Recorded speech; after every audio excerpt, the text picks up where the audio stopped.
gdje smo imali akciju sigurno u prometu već 15. put zajedno. Da sam ponosan kako izgrađujemo prometnu kulturu i infrastrukturu grada, da bi grad funkcionirao najbolje što može i da budemo svi skupa odgovorni kada je u pitanju od pješaka, biciklista, automobilista. Da smo danas ovdje imali jedan sastanak sa Holdingom gdje smo razgovarali o trećoj sastavnici našoj gospodarenja otpadom nakon sanacije Kuševca i pročišćača otpadnih voda, mehaničkog i biološkog dijela. I evo nas danas ovdje gdje držimo presicu za ono što slijedi 16. do 19.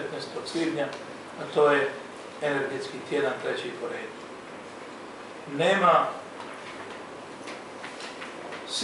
sigurnosti u prometu samo radeći prometnu infrastrukturu bez jačanja prometne kulture. Nema rješenja ekološkog pitanja u gradu Zagrebu bez samo izgradnjom sanacije Kuševca, izgradnjom pročišćača ili treće sastavnice termičke obrade otpada ako se paralelno ne jača ekološka svijest i ne jača ekološka kultura. Samo ćemo baciti novce. I nema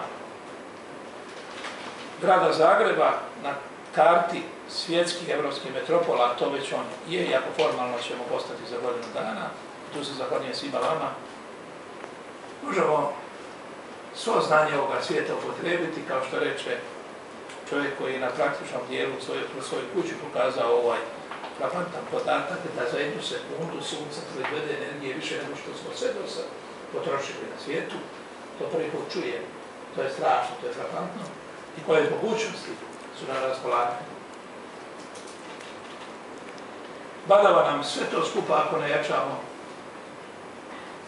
i zagovaranje energetske učinkovitosti i održivog energetskog razvoja i zaštite okoliša, obnovljivih izvora energije ukoliko ne jačamo svijest, potrebnu svijest da ovladamo tim alternativnim izvorima energije. I na tom tragu vam se ja zahvaljujem, jer ovaj treći energetski tjedan zagrebački je upravo ima tu svrhu. I hvala svima koji su kroz ova 3 energetska tjedna unijeli sebe da svake godine imamo